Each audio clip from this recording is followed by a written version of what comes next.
স্নান ঠাকুর পুজো শেষ করে ডাইনিং টেবিল থেকে নিয়ে আসলাম দুধের সসপ্যানটা আর জল গরম করব। জানালাটা খুলে ঠাকুর নমস্কার করে গ্যাসটা জ্বালিয়ে দিলাম। তবে আজকে কিন্তু ওয়েদার মেঘলা, রোদ নেই, ঠান্ডাটা নেই তেমন। আর মাথায় হাত দিয়ে দেখলাম যে আমি তো চুল আঁচড়াইনি, ঠাকুর পুজো দিয়ে সিঁদুরও পরিনি। তো যেটা আমি কখনো করি না, করতে হয়ও না। মা সবসময় বলতো যে একটু হলে মাথাতে চিরুনিটা লাগিয়ে সিঁদুরটা পরে, সিঁথিতে সিঁদুরটা দিয়ে তারপর তুমি গ্যাসের উনুনটা জ্বালিয়ে দেবে। তো যাক, কি করবো, আর হয়ে গেছে। আর কয়েকদিন ধরে মানে খেয়াল করছি যে মনে হচ্ছে হেয়ার ফলটা একটু কমেছে। আজকের থেকে ক্লাস 9-এর অ্যানুয়াল এক্সাম শুরু। তো আজকে প্র্যাকটিক্যাল আছে, আমার সাবজেক্টেরই প্র্যাকটিক্যাল, অনেকগুলো স্টুডেন্ট আছে। তো যাক, তাড়াতাড়ি করে ভাবছি মধুমিতাতেই চলে যাব। ব্রোকলি, আলু, মটরশুঁটি দিয়ে পনির দিয়ে দারুণ হয় খেতে। আমার তো ভীষণ ভালো লাগে। তোমরা কে কে খেতে ভালোবাসো অবশ্যই জানিও তো। ব্রোকলি সত্যি খুব টেস্টি লাগে। আর এখানে দেখো আমার চা হয়ে গেছে। আমার আর মুনির, আমি খেয়ে মুনির জন্য রেখে যাব। ছেলের বনবিটাও রেডি করে নিয়েছি। দেখা যাক এখন স্বর কতটা বেরোয়।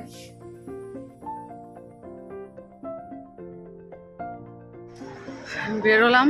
আজকে ওয়েদারটা সত্যি খুব খারাপ। কাল এত রোদ ছিল, গরম। আজকে দেখো, তবে শুধু চাদরটাই পরলাম, ভারী একটা।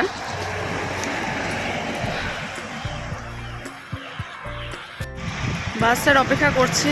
সোয়েটার তো পরিনি, জানি না ঠান্ডা বেশ হাওয়াই দিচ্ছে। আজকে ওয়েদারটা সত্যি খুব খারাপ, পুরো মেঘলা।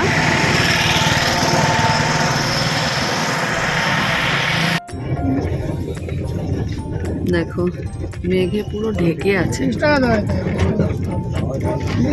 যদি মানে বেলা থেকে রোদ ওঠে বলা যাচ্ছে না, তবে ঠান্ডা তেমন নেই, ঠান্ডাটা কম আছে। আমি এখন ভাবছি যে ভালোই করেছি, সোয়েটার পরলে হয়তো কিছুক্ষণ বাদে গরমই লাগতো।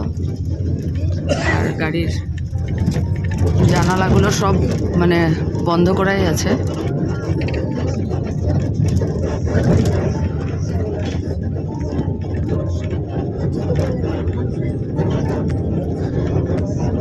কয়লার জন্য এদিকে দেখো প্রত্যেকটা বাড়ির মানে কালারগুলো দেখো পুরো কালো কালো।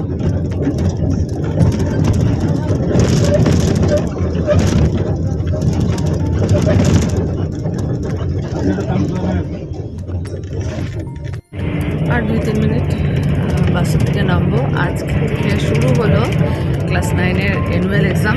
আজকে প্র্যাকটিক্যাল আছে, আমার সাবজেক্টের প্র্যাকটিক্যাল। কাল থেকে মেইন কোর্স স্টার্ট হবে।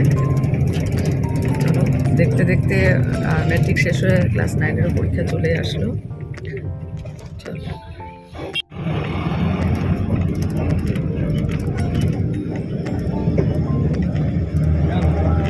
কত জমজমাট হয়েছে এই জাগুন। সত্যি খুব তাড়াতাড়ি মানে অনেক ডেভেলপ হয়ে গেছে।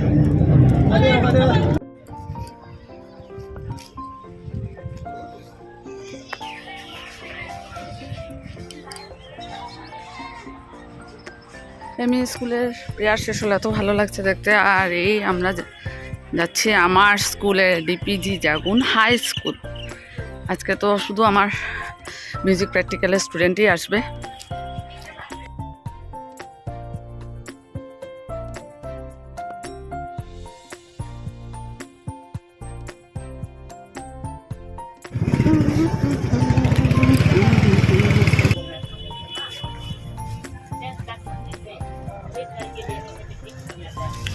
বসলাম বাসে এসে, ফুলকপি নিলাম, আদা নিয়েছি আর মটরশুঁটি নিলাম। অমিতাভর জন্য গুড়। এখন দেখো গরম লাগছে, রোদ উঠে গেছে। বাস ছাড়লো, অমিতাভর জন্য গুড় নিতে গেলাম। মানে গুড় নিতে নিতে আরেকটা বাস আগেরটা চলে গেছে। গুড়টা একদমই বাড়ন্ত, কালও গতকালও বলেছিলেন, বললাম না আজকে নিয়ে যাই। আর কাল আমার এক্সাম ডিউটি নেই, আবার আছে মানডে। প্র্যাকটিক্যাল ভালোই হলো। এতজন স্টুডেন্টসদের 54 ক্যান্ডিডেটস আমার 9-এর, মানে সত্যি অনেক বেশি, কোথাও এত নেই। তো যাই হোক, ভালো করে নিলাম। বনিতাও এসেছিলো, চা সিঙ্গারা খাওয়া হলো, দীপকও ছিল, ভালোই লাগলো। চলো, এখন তো বেশ ভালো গরমই লাগছে। ওরা অপেক্ষা করছে, আমি বাড়ি যাওয়ার পর একসাথে লাঞ্চ করবো। ছেলের আবার কম্পিউটার ক্লাস আছে। চলো, ফুলকপিটা দেখে না মানে মনে হলো না নিয়ে নিই। চলো।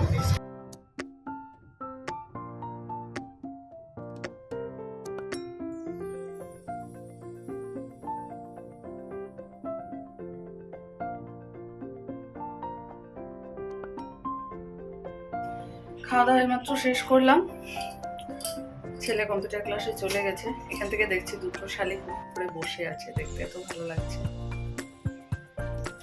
যেতে যেতে হয়তো ক্যামেরা অন করা মানে ওখানে নিয়ে যেতে যেতে ব্যাক ক্যামেরা করতে করতে ওরা চলে যাবে। তো এই যে ফুলকপিটা সত্যি খুব সুন্দর, জমিটা বললো খুব সুন্দর। আর এই যে গুড় পরে এগুলো সব ঠিক করে রাখবো, এখন একটু রেস্ট করে নিই, তারপর চলো দেখা যাক এখন ওখানে গিয়ে শালিক দুটোকে পাই কিনা। চলো, দুটো আছে কিন্তু দুটো জায়গায় আছে। দেখো সুন্দর একসাথে বসে রয়েছিল। দেখো একসাথে চলে এসেছে, মজা লাগছে দেখতে। সেদিন বড় বৌদি বলছে তোমার এখানে থাকেই না দুটো?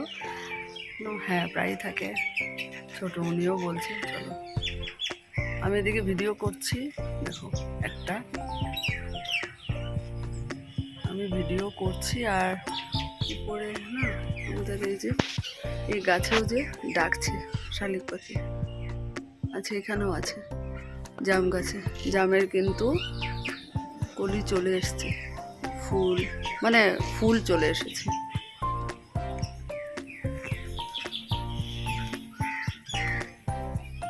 চলো, কি মুকুল এসেছে আমের, দেখো তো। শাড়ি শুকিয়ে গেছে, দেখো আমি স্নান করে মেলে দিয়েছি। এখন ভাত আর ভাজা করে খাওয়া দাওয়া শেষ করতে করতে শুকিয়ে গেছে। শুভ সন্ধ্যা বন্ধুরা, শুয়েছিলাম একটু, আজকে ক্লাস ছিল না। আর দুপুরবেলা না শরীরটা ভালো লাগছিল না, খাওয়া দাওয়ার পর ভেবেছিলাম মাতৃসম্মানে যাব। তারপর ভাবলাম ঠিক আছে সন্ধ্যার বিনতি প্রার্থনাতে যাব, সেটাও হলো না।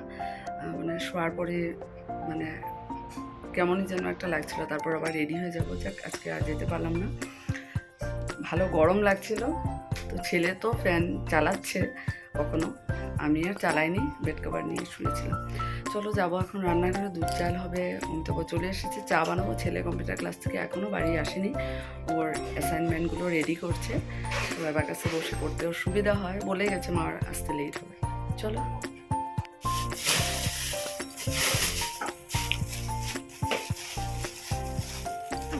দড়ি হয়ে গেছে, দড়ি সজনা। দেখো অনেকগুলো সবজি কাটলাম, আর এখানে দেখো জাবরা অনেক কিছু হয়েছে। খাড়ি করলাম অনেকগুলো, ডাটা, বাঁধাকপি, তারপর ফুলকপি, সব কিছু ডাটা। তরকারি হয়ে গেছে, দেখো মজা লাগছে দেখতে। এখানে চা বসিয়েছে, অমিতাভ এসে আবার বেরিয়েছিল, তাই এতক্ষণ চা বানায়নি। এখন একসাথে ছেলেকেও নিয়ে এসেছে কম্পিউটার ক্লাস থেকে, এই যে এখন চা বানিয়েছি। বসে বসে এই যে ডাল বিচি খাচ্ছিলাম, এত ভালো লাগে না, খেলে মনে হয় খেতেই থাকি। অমিতাভ তাই বললাম আবার তিনশুকিয়া গেলে কেসিয়ার থেকে নিয়ে আসবে। চলো এখন ডিনারটা রেডি করে দিই। অমিতাভ বলছে ভীষণ জোরে খিদে পেয়েছে, সন্ধ্যার সময় শুধু চা বিস্কুটই খাওয়া হয়েছে।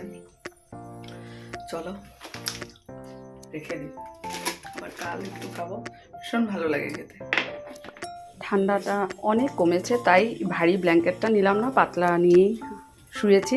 ঘড়িতে বাজে রাত 11:40। চলো আজকের এই ব্লগটা এখানেই শেষ করে দিলাম। ভালো থেকো, সুস্থ থেকো, গুড নাইট।